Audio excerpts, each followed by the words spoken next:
Kontrolado na ang sitwasyon sa mga lugar na apektado ng oil spill sa Limay Bataan ayon sa Philippine Coast Guard.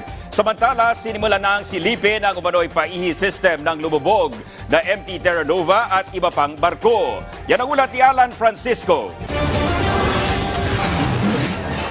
Patuloy ang ginagawang hakbang ng pamahalaan upang makontrol ang tumataga sa industrial fuel oil mula sa MT Terra Nova sa Limay Bataan. Base sa kanilang aerial inspection, under control ang sitwasyon sa Limay Bataan kung saan lumubog ang MT Terra Nova.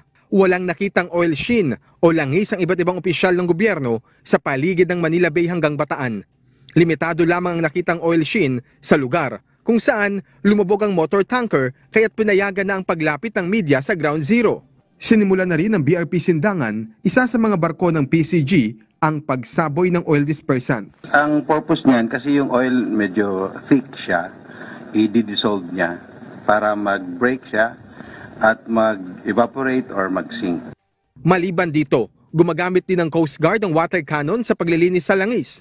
Sinisilip na rin ang iba pang anggulo lalo na ang umano'y paihi system ng MT Terra Nova at iba pang barko.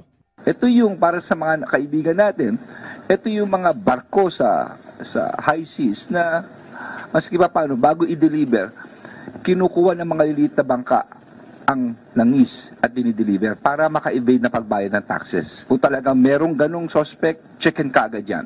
Sa ngayon, pinaghahandaan na ng Coast Guard ang siphoning o ang paghigop sa industrial fuel oil na karga ng MT Terra Nova.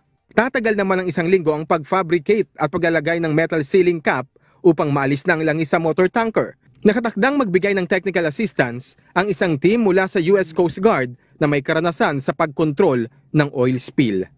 Alan Francisco, para sa Pabansang TV, sa Bagong Pilipinas.